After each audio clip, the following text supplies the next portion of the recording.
Hi, Stores Channel here. Today, I am going to explain a Japanese short film called The Beauty Tax.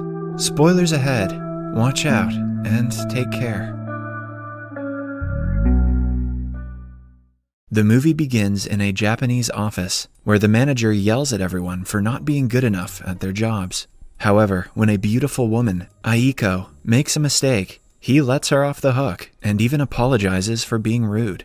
Aiko's coworkers are not very fond of her because no matter how hard they work, the manager only ever favors her. Not just at work, but wherever they go, people give Aiko extra attention. At lunch, only she gets a complimentary pudding. While returning home from work, a salesman gives her 2 packets of free products, while the others get 1 packet per 2 people. For Aiko, it is a normal day because she is used to getting special treatment. Somewhere else, in a press conference, the Prime Minister announces that the financial condition of the country is in a complicated situation. Hence, to cope with this problem, the government has decided to enforce a new law in which the attractive women of the country will have to pay a beauty tax. The protesters in the audience claim that this is modern-day systemic discrimination against women, but the Prime Minister claps back, saying that beautiful women receive a lot of financial privileges, which is not fair for ugly people. He declares that the law will soon be enforced, and the ones who try to avoid the beauty tax will be punished. Beautiful women probably have nothing to worry about, as they don't have to pay for anything to begin with. Some days later, Aiko is approached by a man who offers her a modeling job for a beauty salon. Her colleagues, jealous of her popularity, walk away. As Aiko follows them, the camera pans towards a newspaper headline that says the beauty tax has been enacted.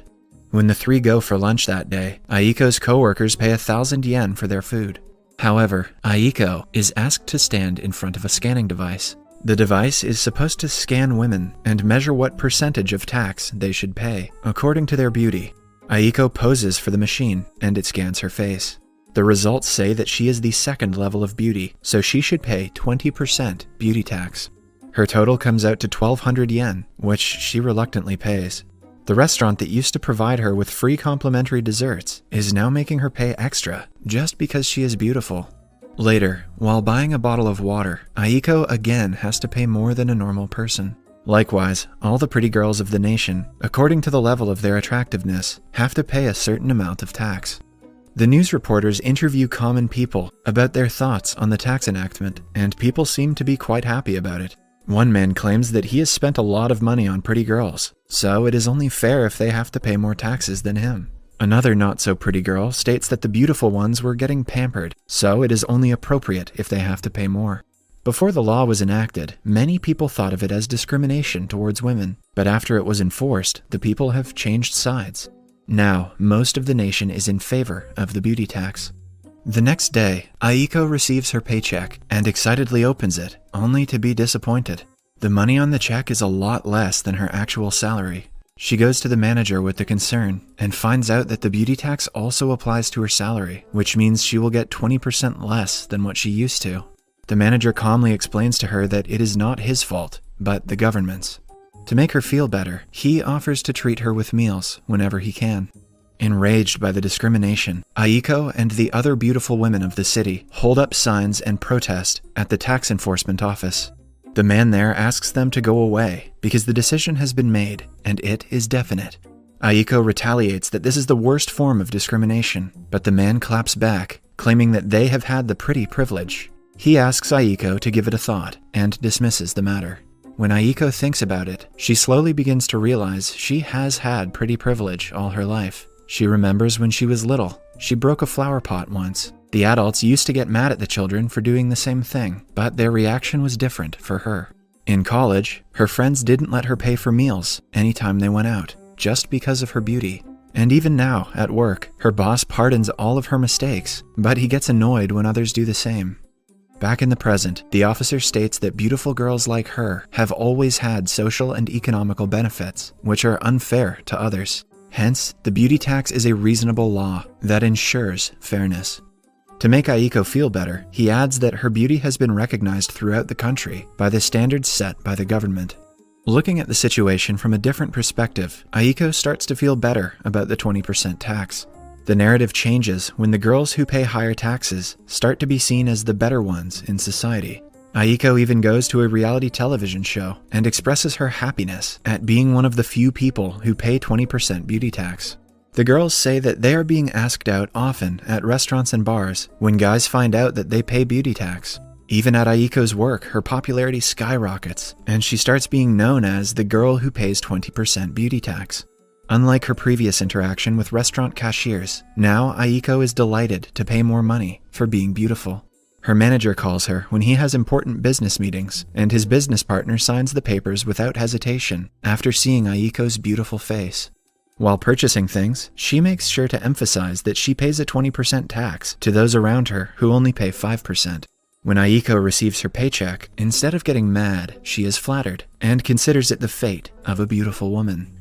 She is thriving more than ever until Raiko Tajima arrives at her office. Raiko pays 25% beauty tax, making her more beautiful than Aiko by law. Her colleagues all follow Raiko around, claiming that she is prettier than any celebrity they have seen. Aiko is stung by jealousy to see all the men drool over Raiko because she is used to being the center of attention. She vows to be prettier than Raiko in some days. Then she starts to exercise day and night in hopes of losing weight. She also goes to spas daily and receives several expensive facial treatments. After a lot of hard work, she goes to a restaurant and scans herself to find out that she now has to pay 30% tax.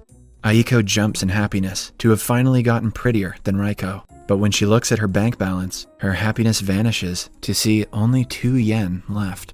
Her day gets worse when she hears about Raiko's plastic surgery. At first, she believes Raiko might have gotten plastic surgery to be prettier, but is shocked when she gets a look at her face. Raiko had surgery to become less attractive. She looks completely different than she used to. It turns out that her fiancé left her because she was too expensive to take care of. As Aiko thinks that her day couldn't get worse, she is summoned by her manager, who informs her that she has been fired. It turns out that the company had to pay more taxes for every beautiful employee, and to cut the unnecessary expenditure, they have decided to fire all the beautiful people. Soon, the narrative around the beauty tax changes again. Beauty products that make women seem uglier start selling out. The people who were proud to pay more because of their beauty start making themselves uglier to keep their jobs.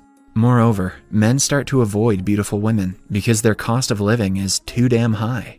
One day, Aiko is in the bar, distressed about her life. A man approaches her and offers help to get her taxes lowered. Before she can continue the conversation, Aiko gets a call from their family lawyer.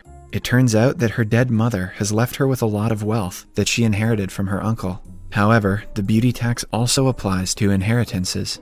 Since Aiko's mother was also very beautiful, the inheritance amounts to -1 million yen. Meaning that if Aiko wants to claim the inheritance, she will have to pay the government and receive nothing. At night, Aiko goes to the bar again and meets the same guy. He introduces himself as Nonomura. Aiko and Nonomura get closer while talking.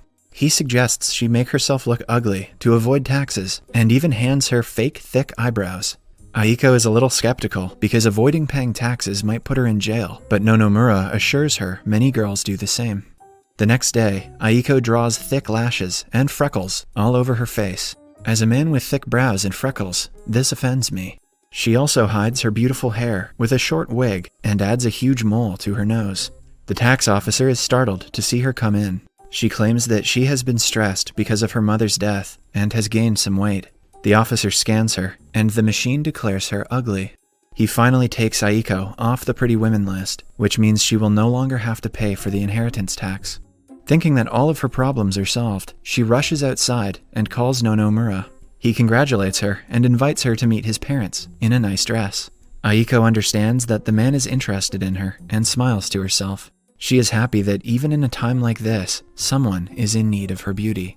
On the day they are supposed to go out, Aiko excitedly does her makeup. However, her plans go in vain when 2 policemen knock on her door and arrest her for trying to be ugly to avoid paying taxes. They also inform her that Nonomura is a notorious marriage swindler who covets the inheritance of beautiful women. It turns out that he was never interested in her beauty and was only trying to get her inheritance. Aiko is then sentenced to 2 years in prison. She is depressed and alone, as her life has taken a turn for the worse. Her only friend in the prison is her cellmate, who is also in for trying to be ugly and avoiding taxes.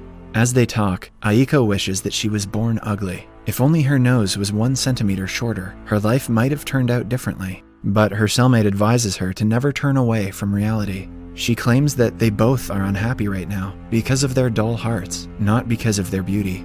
According to her, they were too focused on having a pretty face, and they forgot to keep their heart happy. Aiko is inspired by her new friend's words. She vows to work on beautifying her heart when she gets out. Cut to 2 years later.